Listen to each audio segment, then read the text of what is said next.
Hello Gemini, Gemini Rising, Gemini Moon people. This is your weekly astrological and card horoscope for the week starting May 29th, 2017. And a quick reminder for you guys out there, remember, check your rising signs and your moon signs, people. And if you don't know what they are, you can always take your birth date, time, and location to any free astrology chart generator. They have those programs all over online, Google it, and you'd be able to see what your rising sign is. It'll be helpful. So, and of course, if you ever want to get a session with me, you can always go to my website, integrativemysticism.com. You do need to schedule it yourself, though, on the order form. A lot of people have been emailing and asking, I want to get a session. I'm like, go to the order form. So what's going on with your astrology this week? Sorry, I almost jumped to the cards. Well, for your astrology this week, we've got a very interesting sort of turn of events. We've got kind of a harsh, and then we've got an easy. Now, as far as the harsh goes, on Monday, we've got Mars, planet of action, energy, and conviction in your sign, forming all kinds of really advantageous opportunities for you to win in all kinds of competitions. But it's forming an opposition to Saturn, currently retrograde in your 7th house of partnerships and your closest one-on-one relationships.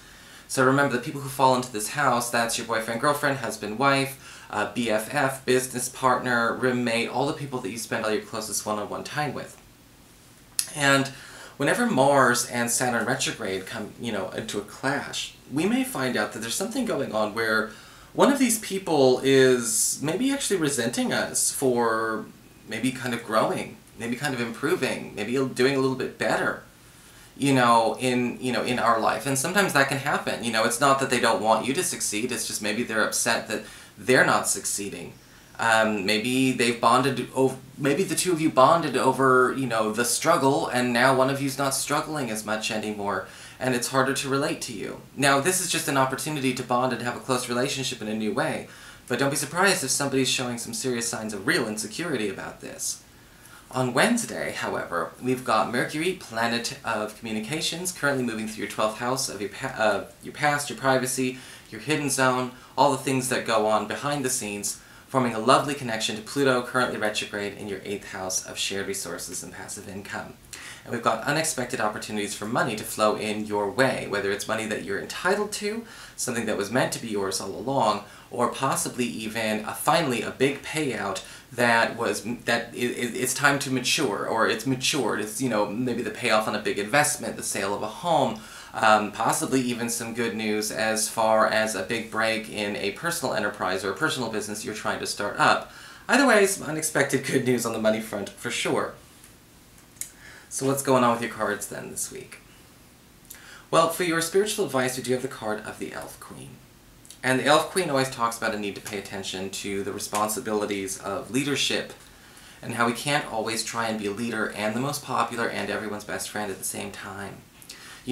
Sometimes the captain of the ship is the loneliest person on the ship because they can't be everyone's BFF. They can't be, and that's the thing. Do you want to be a leader or do you want to be a celebrity? Do you want this to go well or do you want to be popular? And nowadays, a lot of people, in a lot of, self-helpy ways try and make it look like that's the goal, to try and have both. But you can't all the time, realistically. And this week you may have to risk being unpopular with some friends or some relatives or some coworkers because somebody's actually got to make sure that whatever we're all endeavoring to do is a success. But it doesn't seem like everyone's really working too hard on that. Now that doesn't mean become a dictator, and you can do it without that. That's balance. But the reality checks you give may kill or harsh a few people's buzzes. Is that the end of the world? No. At least not from my perspective. So, don't worry about being a buzzkill. I mean, that might be a good way to paraphrase that card. Moving on. For your Earth sector, when it comes to your work and finances, we've got the Six of Cups, reversed. Wonderful card to have, honestly, because this can indicate the end of a painful cycle or something that always seems to happen. If you have been really, really sick and tired of a recurring payment or a recurring challenge when it comes to what you're trying to get done at work or at school, trying to get extra money, again, all of those things, there always seems to be the same repeat roadblock, whether it's, interviews not finishing up, maybe prerequisites that are really more like catch-22s, maybe there's a situation going on where you have, again, a recurring bill, or maybe even something from your past that that you could use right now that's been kind of held back, again, Pluto retrograde. The Six of Cups reverse is indicating we're actually having a turn of events where that whatever that obstacle is that's been there for far too long, you know, that thorn in our side is going away. The Six of Cups reverse can also indicate a lot of you Gemini people who are looking for new work may actually find the right job, but it may be working for a company or in an industry that you are unfamiliar with. Something that you did not think somebody with your qualifications would qualify for, or somebody with your skill set would be required or needed in. And you may find out that it's easier to actually get a job here than you think. So if you're used to applying to the same old places, maybe you're always looking at insurance companies, you're always looking at finance companies, etc. Listen to the buzzer on my dryer. It says no, don't do the same thing always. Actually try and go into a different industry and you may find much easier luck. For your communications with air, when it comes to your friends, your relatives, the others in your life, we do have the Death card upright. And this could actually be a really nice card to see, because the Death card, it's not what you think it is. You know, that's the kind of cliche to even use that as a disclaimer, but I will. And with the Death card upright, you know, sometimes what we see is somebody cutting a cord they need to cut. And we're very, very happy that they do. Maybe it's them getting rid of a negative influence, maybe they've got a troublesome boyfriend or girlfriend, maybe they're hanging out with the wrong crowd, maybe this is a situation where a relative, even one of our children, is starting to hang out with people that we might think that we're worried are a little bit of bad influences. There is a cut, an ending there, which is exactly what we want to see. There may actually be an ending, though, that is for the best, but it doesn't look easy on the outside. Okay, so this might be a situation where we know it's a good idea for that person to move, or get a new job, or break up, or get a divorce. You know, and sometimes these things are very, very unpleasant, but they are for the best. They may not know it right now, and it's not good for you to go, it is for the best. Don't do that. That's, you know, don't do sympathy, do empathy. But you will notice that, you know, this is going to come as a bit of a relief to you, even if you know you might not be able to express that relief right away. For your challenge this week with fire, we do have the Ten of Swords reversed.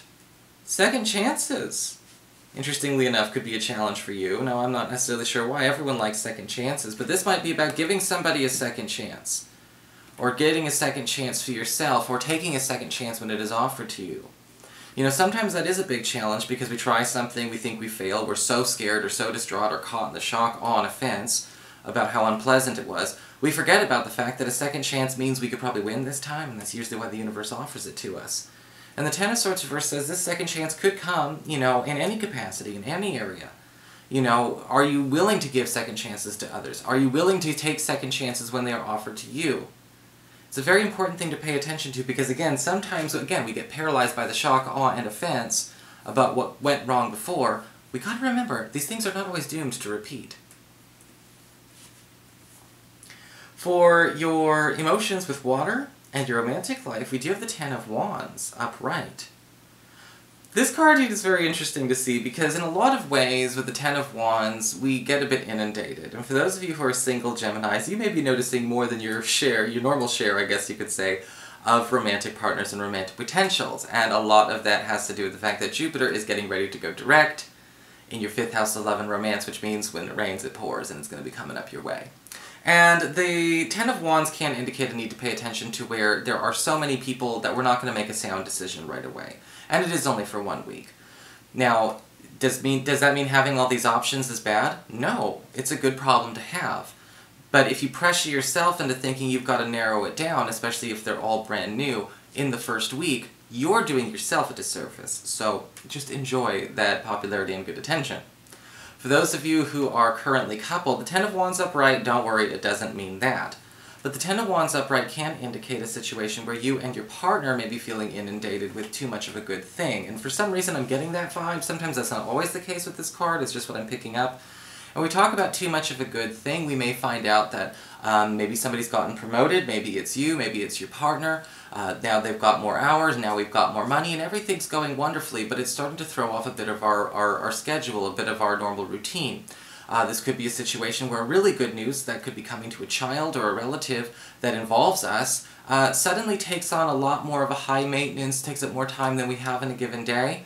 Again, too much of a good thing, but a good thing nonetheless. But we've got to find a way to navigate this and share the load so we're not, you know, again, overburdened with this. and so it doesn't turn from a good thing into something we resent. So that is your horoscope, Gemini. I hope you enjoyed it. If you did, please like, share, and subscribe. You know I appreciate it. And of course, if you ever want to get a session, you can always follow the links below, or go to integrativemysticism.com.